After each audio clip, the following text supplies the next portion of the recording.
ओम श्री गणेशाय नमः। ओम नमः परमात्मने। नारायणं नमस्कृत्य नरं चैव नरोत्तमं देवीं सरस्वतीं व्यासं ततो जयमुदीरयेत्। परमादरणीय वंदनीय पूजनीय विद्वज्जन संतजन एवं धर्मानुरागी सज्जनों, आइए आज हम सभी भगवत भक्तों के चरित्र और ईश्वर की लीला के श्रवण के क्रम में यह कथा आती है कि प्रेम के वशीभूत हो श्री कृष्ण जी का विदुर के घर जब आगमन हुआ था, वह कथा आती है कि बिना बुलाए ही भगवान आज विदुर जी के घर आकर के द्वार पर खड़े हैं। बाहर प्रतीक्षा करते हुए 2 घंटे व्यतीत हो चुके हैं। कड़ी भूख लग रही थी।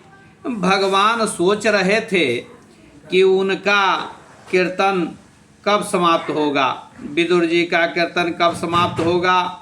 विदुर और सुलभा का जीवन तो प्रभु के लिए ही था। अंत में व्याकुल होकर के श्री कृष्ण ने झोपड़ी का द्वार खटखटाया और कहा कि हे ताऊ, मैं आ गया हूँ, कीर्तन करो तो ऐसा करो कि भगवान स्वयं आकर तुम्हारे घर का दरवाजा खटखटाएं। विदुर जी ने कहा, हे देवी, द्वारिका नाथ आए हैं ऐसा मुझे प्रतीत होता है। द्वार खोलने पर चतुर्भुज नारायण के उन्हें दर्शन हुए। अत्यंत हर्ष के आवेश में विदुर और सुलभा आसन तक नहीं दे सके तो प्रभु ने स्वयं अपने हाथों से दरभासन बिछा लिया, चटाई बिछा लिया और विदुर जी को भी हाथ पकड़ करके पास में बैठा लिया। भगवान ने कहा कि मैं भूखा हूँ, मुझे भोजन दो। भक्ति इतनी सशक्त है कि वह निष्काम भगवान को भी सकाम बना देती है।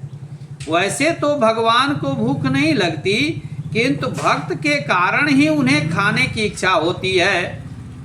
विदुर जी ने पूछा कि क्या आपने दुर्योधन के घर भोजन नहीं किया? कृष्ण ने कहा, हे ताऊ जी, जिसके घर आप नहीं खाते वहां मैं भी नहीं खा सकता। ईश्वर भूखे नहीं होते, ऐसा उपनिषदों का सिद्धांत है। जीव रूपी पक्षी विषय रूपी फल खाता है, इसलिए दुखी होता है। उपनिषद का यह सिद्धांत मिथ्या नहीं है। ईश्वर नित्य आनंद स्वरूप हैं। भागवत का यह सिद्धांत अकाट्य सत्य है। ईश्वर तृप्त हैं, किंतु जब किसी भक्त का हृदय प्रेम से भर आता है तो वे निष्काम होने पर भी सकाम बनते हैं। सगुण और निर्गुण एक ही हैं, निराकार साकार बनते हैं। ईश्वर प्रेम के भूखे होते हैं, इसलिए ज्ञान से प्रेम श्रेष्ठ होता है। प्रेम में ऐसी शक्ति है कि जड़ को भी चेतन बना देता है, निष्काम को सकाम बना देता है, निराकार को साकार बना देता है। वस्तु का परिवर्तन करने की शक्ति ज्ञान में नहीं बल्कि प्रेम में ही है। क्योंकि हमारे यहाँ यह शास्त्रों में वर्णन आता है कि प्रेमन बाड़ी उपजे प्रेमन हाट बिकाय, राजा प्रजा जेहि रुचे शीश दे ले जाए। पति पत्नी सोचने लगे कि भगवान का स्वागत कैसे करें, क्योंकि अतिथि देवो भव। वे दोनों तो तपस्वी थे ही और केवल साग भाजी ही खाते थे। उनको संकोच हो रहा था कि श्री कृष्ण को भाजी कैसे खिलाएं, साग कैसे खिलाएं। दोनों को कुछ समझ में नहीं आ रहा था, किंग कर्तव्य विमूढ़ थे। इतने में तो द्वारिका नाथ ने चूल्हे से साग का बर्तन उतार दिया और उसे खाने लगे। स्वादिष्टता और मिष्टता वस्तु में नहीं, प्रेम में है। शत्रु की हलवा पूड़ी भी विष जैसी ही लगती है। भगवान को दुर्योधन के घर के मिष्ठान अच्छे नहीं लगते, किंतु विदुर जी की साग भाजी अच्छी लगती है। उन्होंने बड़े ही प्रेम से खाया, इसलिए लोगों ने गाया कि सबसे ऊंची प्रेम सगाई, सबसे ऊंची प्रेम सगाई, सबसे ऊंची प्रेम सगाई।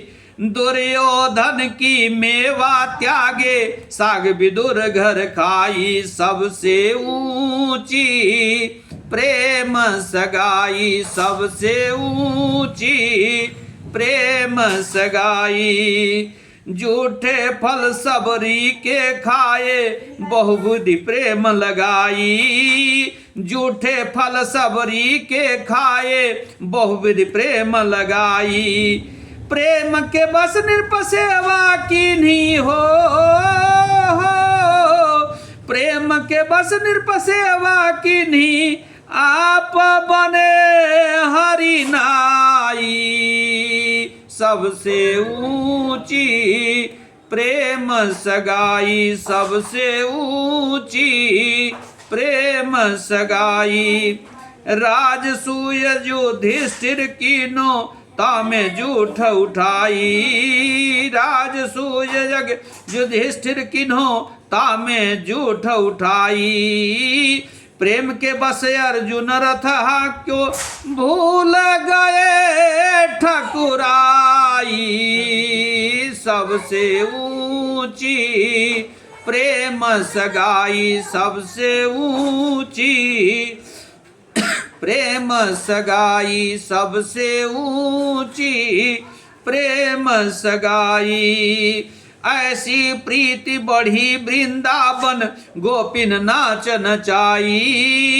ऐसी प्रीति बढ़ी वृंदावन, गोपिन नाच नचाई।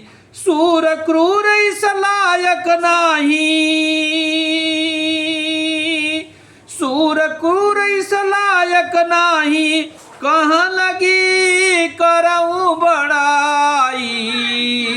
सबसे ऊंची प्रेम सगाई, सबसे ऊंची प्रेम सगाई, सबसे ऊंची प्रेम सगाई।